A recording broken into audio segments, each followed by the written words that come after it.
one.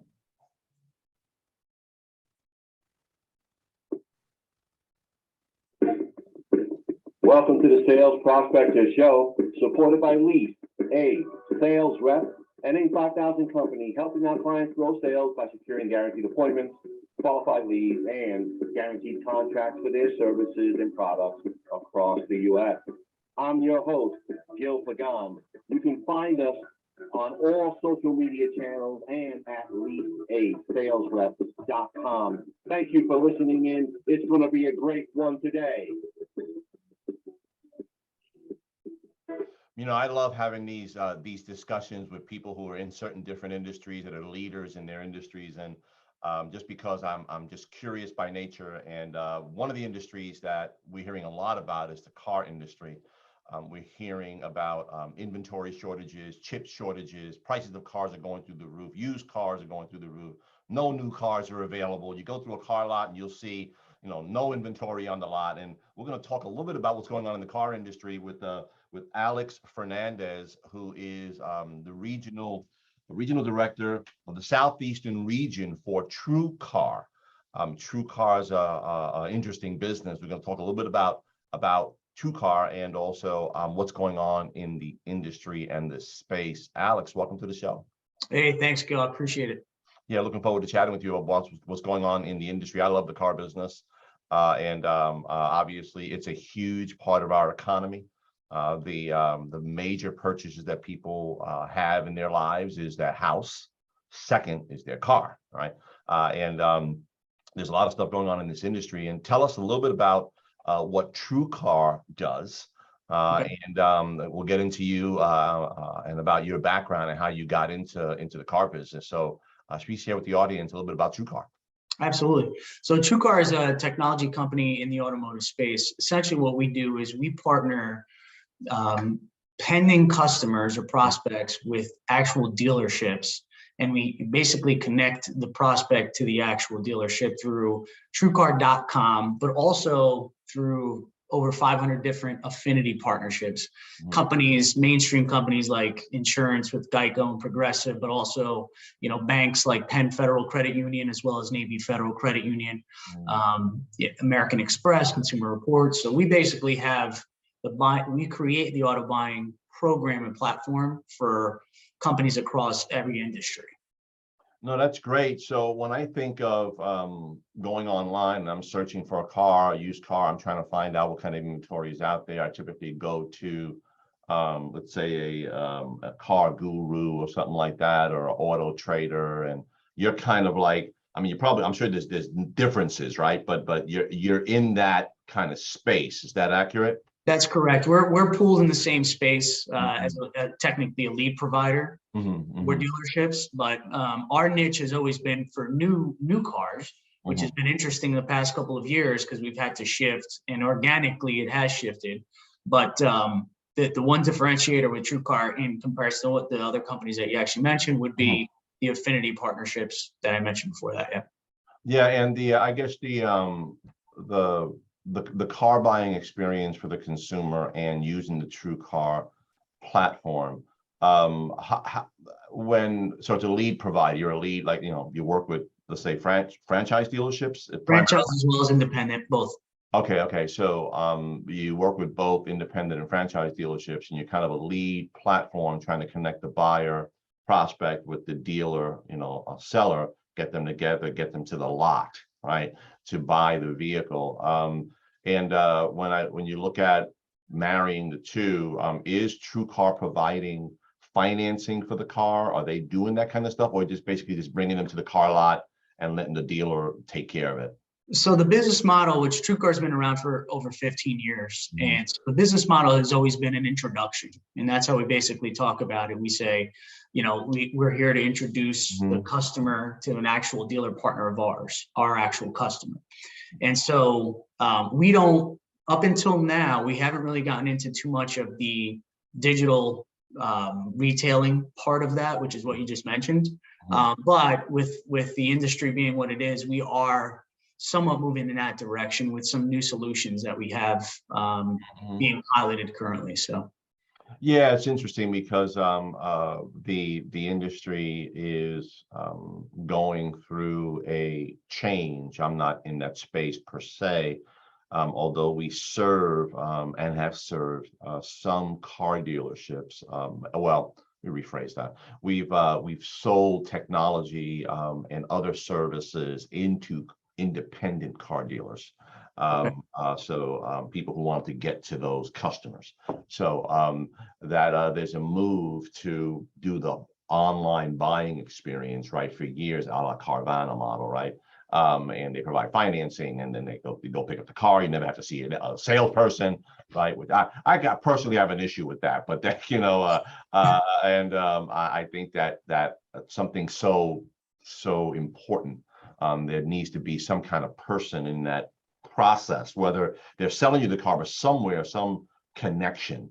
I mean, I don't know what your thoughts are on that, but the full digital experience, like buy the car, pick it up somewhere, don't see nobody, or drop it off in my office in the parking lot outside. I mean, Well, so it's interesting because I would never do that myself personally. I would never buy a used car or pre-owned car sight unseen. It's just not anything that I would ever consider doing. However, Carvana has been doing it for a while. CarMax has been doing it for a while. A company named Vroom has been doing it for a bit. And so that the idea of people actually doing this has been going on for years now. They only sell used cars. So, but that said, the past 2 years has put a charge into the digital retailing process, with more people being home, less people actually willing to go out. And so the DR process has been pushed ahead by years in the past couple of years, to the tune of in the next 3 or 4 years, it's expected that 40% of people will maybe buy a car without seeing it, new or used. Interesting. No, that's very interesting. What is the I guess what you're seeing in the marketplace when you're looking at car prices and inventory? I know that when I drive around at car lots, I do see some of the used car lots have a lot of cars on the lot, used cars. And I'm wondering, what are they paying for those vehicles to get them on the lot? I mean, and I'm going through the franchise dealers and I'm not seeing a lot of inventory on their lot. So I'm like, okay, so what's going on there with prices? Where are these people getting these cars from? So help us to understand that. So, it's basically been an upside down world in automotive for the past couple of years. Whether it's a retail location or an independent, the problem has been sourcing vehicles and sourcing them at the right price. So as far as independents go, in order to actually get the cars, historically they've had to go to an auction to actually buy a lot of the cars that they're trying to sell over. The problem with that in the past couple of years is that the values have been completely out of whack. So in order to actually be able to go and buy vehicles, you were paying well above what any book value is actually telling you should be paying for this actual vehicle. So there was no rhyme or reason. Some dealerships would just basically go out and buy them for whatever they can buy them for, because it was just that difficult to actually get a car. Now, the dealerships that have some cars in their inventory have been lucky enough to either have good processes where they're buying from either their service department, or they have some sort of auto buying network, like an acquisition center, where they have a company like TrueCar providing prospects, or Auto Trader or Car Gurus, as you mentioned, which would help them actually buy vehicles. That's very interesting. So our experience in the auction space, where just for the listeners and the viewers, that dealerships go to dealer only auctions, right? So they go to an auction that consumers cannot get in, although there are consumer auctions that are open, but the dealer only auctions you can get in. And then now you go to see a car, let's say the car is wholesale under normal conditions, not because of COVID, not because there's no new car inventory. Normal car is $4,000 wholesale. But just as a general number for discussion, that car now, because of the shortages of the new cars that are not coming onto the market, to push the used cars out, and that somebody picks up a new car, and that kind of feeds the used car market. Those cars are going for $3,000-$4,000 or to, above what a wholesale price is. So that car for the dealer is coming out at $8,000 or $6,500 or $7,000, $3,000 above the wholesale price. So now, for the audience, right? Correct me if I'm wrong, Alex. That car has to be reconditioned. That car, meaning it has to be cleaned up, may need new brakes, maybe a front set of tires. It has to be set up, cleaned up, and ready, primed for the market, which may be another, let's say, I don't know, $700-800, depending upon. So now the dealer is into that car. If it's $7,000, now let's say $8,000 into that car before he's even sold it. Is that an accurate depiction of what's going on? That is accurate, and so and that's where it's become very difficult to be profitable for an independent dealership, because after reconditioning, after buying it at an auction, you also have auction fees if you buy at the auction. So you have to pay the auctioneer fees on top of it. It becomes a super slim margin for most of these independents, and unfortunately, the past couple of years, if you're not buying cars the right way, which many people had no idea what right even meant anymore. Right. Your margin was just becoming slimmer and slimmer. Gil, excuse me one quick second. I hate to do this to you, but I have to excuse me one quick second.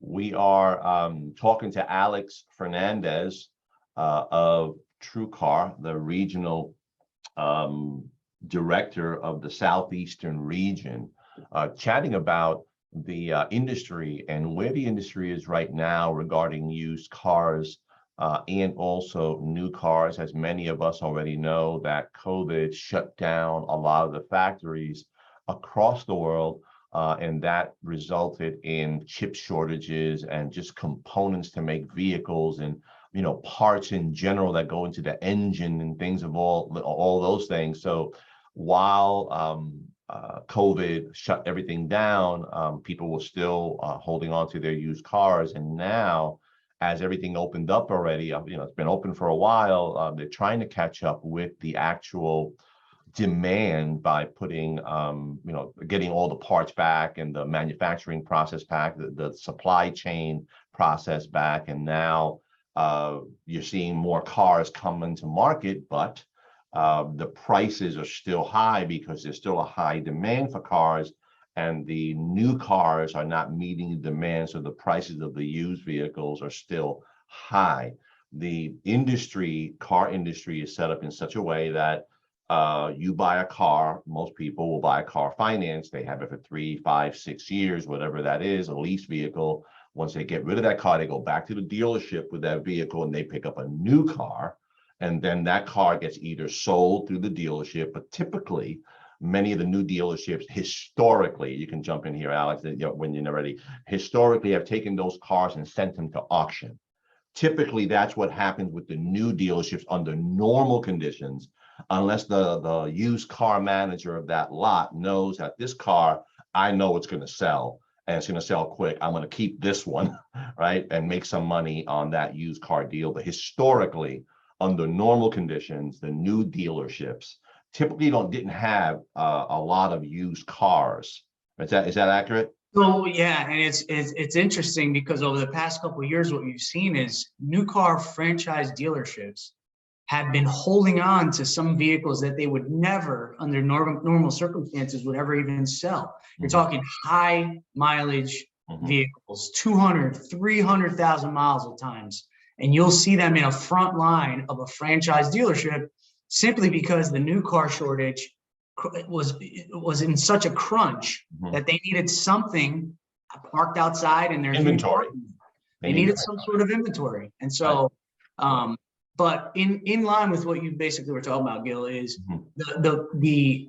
a lot of the wholesale vehicles that technically used to be wholesale to franchise dealerships they'd come in and they'd sell them. A franchise profit on a wholesale vehicle is always minimal. Some of these dealerships were able to turn around some of these wholesale vehicles and make retail value on them because, again, independent dealerships are now buying whatever they can and paying so much over what wholesale value is deemed to be that new car franchise dealerships were, at times making what would normally be retail profit on a wholesale vehicle. Right, because there was no inventory of new cars, basically, Right. feeding the pipeline to feed the appetite of the American consumer for these vehicles, right? So, during COVID, the new car dealers, and again, you would know better this, the new car dealers have been making money, generally speaking, apart from the bailouts and things like that, meaning, COVID money and relief and all that kind of stuff. But have the new car dealers been making money and the independent used car dealers been suffering more? Is that accurate or no? That's accurate. And I mean, anybody that has shopped for a vehicle knows with the demand crunch, the cost or the purchasing price on average got closer and closer to MSRP. So the manufacturer suggested retail price is what most franchise dealerships were selling their vehicles for and have been over the past couple of years. Because of that, on the flip side of that, the independent dealerships that are paying more money to acquire whatever inventory they're trying to sell had their margins compressed for sure. Wow. And right now, there are, I mean, I see the used car dealers. I mean, some of them have, again, inventory on their lots, and they're still overpaying for the vehicle. So if the car, and you and I had this conversation offline, if the car typically is worth $5,000, retail after, the used vehicle, now the market is pushing that car up to $7 grand, $8 grand because, inventory. The banks have stepped up and have financed that, basically, right? Is that still accurate? They finance that inflated price for that vehicle. Is that accurate? Yeah. So certain banks have tightened up a bit, but certain credit unions will allow even up to 140% of what the actual value is supposed to be. So as if the vehicle is, most books say is a $10,000 vehicle, they'll finance in certain instances, depending on credit criteria, maybe 140%. They may go to $14,000 financed. It's a dangerous situation because if the market turns, you may have something on your hands that may not be close to what the value is. So it's an interesting situation right now. Right, and we're going to be seeing what happens over the next few years with all these cars that got financed for more than what they're worth. To keep the industry moving and business moving, and the banks moving, and all that kind of stuff. It's a whole. I mean, the car industry is a major industry in the U.S. I mean, it's huge. I mean, so you can understand the importance of trying to keep this thing moving. From an economic perspective, you have had your a personal experience. Being somebody who's been in the car industry for over 20 years, and you recently got into the market to buy 2 vehicles, and someone who is in the space, in the industry, knows what's going on in profit margins and all that kind of stuff. Tell us a little bit about your 2 car buying experiences, and what that looked like, and a little bit about how much did you pay, not necessarily the dollar value, but above what that car is really worth, because this is like real for you. It just happened the other day, right? It's all too real. I mean, I've never seen anything like it in 20 plus years in the automotive industry. I don't think anybody you speak to that is in the dealer world will tell you the same. Now, me being in this space, I can reference it by saying, obviously I work with TrueCar, but I've been on the retail side of things, and now I'm with a third party. But my brother has a dealership in New Jersey, a pre-owned dealership in New Jersey. So I really have a ton of great connections in terms of trying to purchase a car. I'll just kind of set the stage that way. Basically, to tell the story, my wife and I had 2 leased vehicles. All right. And at the end, we were coming to the end of the lease. So you're going to talk to a lot of people right now that are in a similar situation where their lease is coming up. You only have a couple options. You can extend your lease or you can get out of your lease. So this time around for us, we were essentially at the end of our lease. Something happened that's never happened before, that may not ever happen again. My car that was a lease with the mileage that it was supposed to have had $10,000 worth of equity in it. Okay, so that just doesn't ever happen. Okay, unless you don't drive the car at all and you have 5 miles on the vehicle, and then the value will kind of maintain, typically, not increase. In this situation, value increased by $10,000. My wife's car was way over mileage, and the idea was maybe we'll buy that vehicle. So at the end of the day, what we ended up doing was getting something large for our family, and we ended up landing on a 21 Tahoe. Now, the 21 Tahoe, which was a year old when we bought it, was being sold at MSRP for when that vehicle was new. Now, under any normal circumstance, you'd have to be crazy to pay MSRP for a year-old vehicle, right? But in this situation, we had to get out of our vehicle. I had equity in my car, and she was at a wash on her vehicle in terms of the trade value, which is just unheard of. With the mileage of where she was, we should have owed a tremendous amount of money on that vehicle. Instead, because the values are so inflated on pre-owned vehicles, it was a wash. So I ended up buying a 21 Tahoe. I ended up paying MSRP for the vehicle, despite it being a year old. Okay, wow. And that's something that I would never ever do. It's a beautiful vehicle. I should say that. It's a Z71. It's a fantastic vehicle, but to pay MSRP for a vehicle that's a year old is something I would never even think would even be possible. Wow. So for most people listening, if you lease a vehicle, typically 3-year lease, let's say 12,000 miles a year, 15,000 miles a year, so you get 45,000 miles for that 3-year lease as a hypothetical. So sometimes you'll come back with that car with an extra 10,000 over the lease amount, the mileage. You got to pay for that.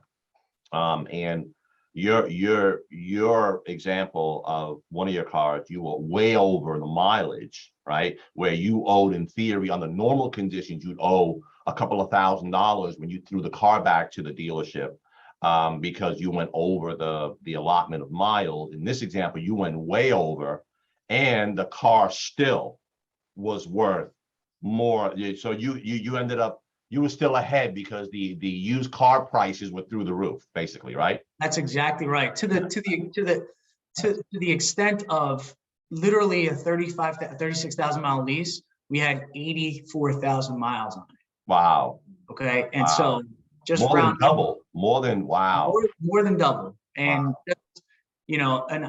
Just to throw the numbers out there, the payoff for the vehicle was around 31,000. The dealership that took that vehicle in on trade gave us 31,500. Okay, so we with actually the excess mileage, including the excess mileage. Wow. Yeah. Wow. So, and that's insane. And so that's the one vehicle. The second vehicle would be, after paying MSRP for a year-old vehicle, in my mind, I needed to get a deal.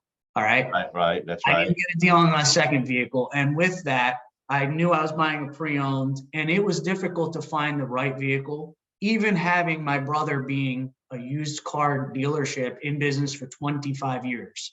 So being able to buy the right cars and everything else, what it came down to is just really feeling good about what I was buying, and basically buying it a couple $1,000s behind what's deemed wholesale currently in today's market. Wow, that's a great personal story, but also recent. Yeah. People are experiencing in the market for their used cars and their sold vehicles. It's just the inventory is needed. The dealerships need inventory. I don't know how these used car dealers, the independents, are making money. The banks are financing the cars, so I'm thinking they can't be doing so bad if the bank is financing the $9,000 on the car, unless the people that are coming in are not getting the full amount. Because of credit issues. But you still think that they're still struggling with the margin, even though the banks are financing the vehicle? So they are, but what's happening is that the days of not putting any money down are over. So as a consumer, if you're buying a used car right now, you're essentially forced to put money down. So the banks have tightened up on that. So they will, typically they'll ask for money down for sure. Hmm. And so a few years back, you used to be able to actually buy something with not having to put as much money up front or money down. And those now the lenders are overextending a little bit, but at the same time, in order to get into some of these vehicles, you have to put money down. And it basically ties into what the independent dealerships are selling the vehicle for, because they have to pay more for it. Right. So it all basically ties together. Wow. Yeah.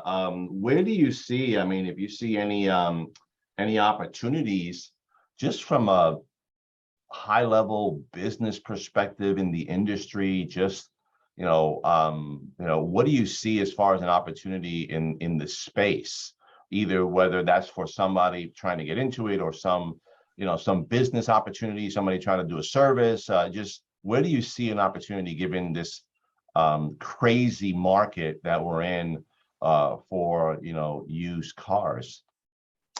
So the digital aspect is still where we have to kind of lean, and some of the dealerships that may not want to jump into this whole digital age of purchasing or even acquiring, for that matter, that said, will get left behind. And I mean, it's unfortunate, but a lot of some dealerships are kind of stuck in the ways of doing things maybe 20, 30 years ago. If you don't get with the digital age in the next couple of years, it's going to be super tough to actually stay in business, unfortunately. So more in terms of opportunity, it's more so how can you help dealerships acquire vehicles? So in my role right now, currently with TrueCar, every dealer visit or every dealer conversation I have, if I ask them, how can I help you? The first thing out of their mouth is, can you get me more cars? They need it. So they need inventory, and that's the name of the game. And so most third-party vendors have some sort of acquisition center, buying center that is available where we have our customer base. We'll ask them if they're looking to sell a vehicle, and then it's essentially a reverse lead for somebody that wants to sell the car. So the dealership may get a lead for somebody that's only looking to sell their vehicle. And so this way we're trying to help the dealerships actually get some inventory acquired without having to go to actually auctions and paying, the high prices. Just curious question, just how old, in your opinion, are the dealers looking at from a car perspective? Like, I went onto the TrueCar website, right? I went to look at it before our conversation. I wanted to see how I like the antique, classic cars, right? I like those older vehicles. On TrueCar, you can't go that far back. I think it goes to like 2000 or 98 or I think. Okay, yeah, it stopped somewhere because that's not the market, I guess, from the business model for TrueCar, which is fine. How are the dealers, are the used car dealers going to take a 2002 car, to put it on the lot with, 150,000 miles on it? I'm asking the general question. I'll tell you a crazy story, Gil. My brother had a Land Cruiser, Toyota Land Cruiser, that was a 99 Toyota Land Cruiser that had 280,000 miles. Land Cruisers are desirable cars, generally speaking, though, right? They are a desirable vehicle, but not to this extent. Not 280. 280,000 miles, 99. Wow. Somebody bought it for $10,000. Wow. Okay. Yeah. Also, another vehicle he took in recently was a 4Runner with 430,000 miles. Okay, that vehicle, the customer that was selling the vehicle to my brother, they wanted to sell that vehicle for $3,000, and it had 430,000 miles, and they were adamant about selling that car to a dealership for $3,000. What that means is that dealership now is if they try to buy that car for $3,000, what are they going to sell it for? $5,000? That's a 430,000 mile Toyota 4Runner. That was, hey, listen, it's a tribute, Wow. good word for Toyota. It held up, even in the Northeast. Wow. But that said, 430,000 miles, they were adamant about getting $3,000. That car is typically $100 vehicle, a $200 vehicle. Wow. Yeah, because of so many miles and how old it is. It's just like it was 20 years old, basically, at 430 on it. I mean, that car is a $200, metal vehicle, scrap. Right. Right. No, I totally understand. We're talking to Alex Fernandez, the Southeastern Regional Director for TrueCar, about the industry and what's going on in the space, particularly now. Things have gotten a little bit better from what I understand. We're seeing a little bit more inventory on the new car market because factories are open, but still there's still a backlog. And have the prices dropped a little bit on the used car market? Are they still? So it's super delicate right now. There's no real rhyme or reason. For the first time that I can ever remember, the market is dependent on brand. So specific brands on the used car side may drop in value right now more than others. Mhm. And it solely has to do with new car dealerships having new inventory trickle in. Right. As an example, I'll give you an example. I was at a dealership this morning, a Volvo location that had some inventory come in. So they're doing a little bit better. They had some inventory come in. Mhm. That said, the Honda dealership down the street does not. They have not one car available currently.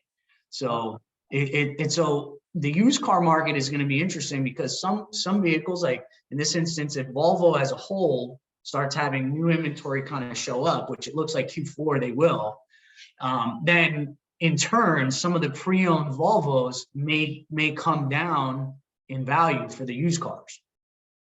So you need to look at which manufacturer is able to ramp up production and start to bring those cars to market. Yeah. And then that'll affect the used car prices of that particular manufacturer. That particular brand. So it'll be interesting to see. So you'll have fluctuating values depending on brand more so than it's ever been. Very interesting. Ford Motor came out with an announcement the other day that they are laying off 3,000 people. 2,000 somewhere and 1,000 somewhere else. They are worldwide, right? So, but those 3,000 are in the U.S. From what I read, and they're concerned about the inflation. They're concerned about a downturn, recession, kind of pulling back the consumer spending. So they're concerned about that. So they kind of see the writing on the wall, or they're taking some preliminary measures to kind of prevent them going into the red with all these extra heads, all these extra bodies. I don't know. What are you seeing? If you just, generally speaking, if you could, project out in the next, 6 months and into Q1 of 2023. Do you see this stuff? Some saying the recession, obviously inflation is starting to go down. They anticipate it really easing up in the first quarter of next year, and things will get better. We don't know that, but if Ford was one of the best managed companies during the first meltdown. They didn't take any bailout money initially, from what I understand. They were strong. So if they're kind of saying, all right, let me get rid of head count. I'm like, okay, these guys were kind of strong before, so they may see something. So just your, spitball this thing. What do you see? So it's interesting because you hear about, consumers spending money, sentiment being good about people spending money. But the reality is whether it's automotive or other companies in different spaces, a lot of corporations right now are tightening up. They're drilling down into who they have. If they're not having layoffs, they're really drilling down and they're kind of maintaining. So it's strange because you don't really see it right now. But to me, most of the automotive manufacturers are in the same boat as Ford. They were just a little preemptive to let go of 3,000 people. Unfortunately, it's sad to hear that. Hopefully more manufacturers don't jump on board with that. But it's in terms of automotive, it's still high demand. People still need vehicles to drive. They got to get to work still. Not everybody is remote anymore. More and more people are being required to go to the office now. So things have changed a little bit. So I think that the demand for vehicles is still going to be there, whether it's new or used. Right. Yeah, exactly. We still have a lot of excess. We have a lot of excess demand in the market for it to shake out and hopefully it'll kind of even itself out slowly over time, and then okay, and it'll start to balance out again. So we're going to get to the lightning round questions, which is the fun stuff, and more about you personally. So you're a coffee drinker, hot or cold? I'm a hot coffee drinker. Okay, good. Yeah, pizza. You're a pizza eater? Oh yeah. Yeah, pizza. Okay. Hamburgers. Eh, Eh, I guess- depends on where it is. If it's a Shake Shack, yeah, I can go for a Shake Shack burger. You know, if I'm in hot New York dogs? City, Hot dogs. nah, I'm not a real hot dog person. Okay, I got you. So when you're working out and you go in the gym or you're running, if you're doing anything like that, what are you listening to? You're listening to music? Are you listening to a podcast? Are you listening to nothing just because you just don't? Some people don't work out with anything. They want to clear their head and not hear anything. What do you do? No, I definitely have music on and I have it pretty loud. Yeah. So, but I mean, I have a variety of things. I'm not listening to Frank Sinatra while I'm working out. I probably have a little bit heavier rock or, you know, some good old fashioned techno music from up north. I got you. Okay, get you pumping so that you can exercise. I got you. So Yeah. when you're not working and being a family man, taking care of the kids, and you have time on your hands that you could do stuff for yourself. Yeah. Hobbies, distractions. What do you like to do when you're not doing the family stuff and working? So I've become a reader recently, Okay. and you know, with different parts of our lives, right? I feel like you have different books that kind of fall into whatever bracket you're in, and so Okay. I've picked up some good reads recently, but also I am into sports, and I'm trying to keep myself as young as possible. So I play in flag football leagues. For adult men, obviously. Sure. And so that kind of occupies some of my time, but with 3 little ones at home, it is busy. And so between the kids, exercising, reading, and then playing a little bit of sports on the weekends, my time is tied up. No, I hear you. So if you could go any place right now, and money and time was not an issue, didn't matter, Yeah. where would you go? So if I can go anywhere right now and time and money was not an issue, I'd like to visit Dubai.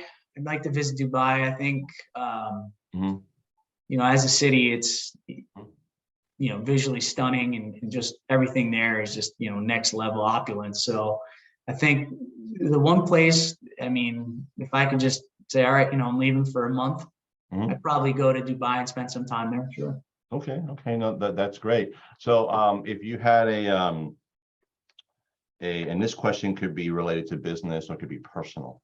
Doesn't have to be. A lot of people tend to think about business, but it could be personal. If you had a superpower that was given to you, one thing, one superpower, what would that superpower be?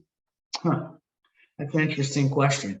Mhm. A superpower, you know, personally, the superpower would be able to maybe bring people back that you may have lost.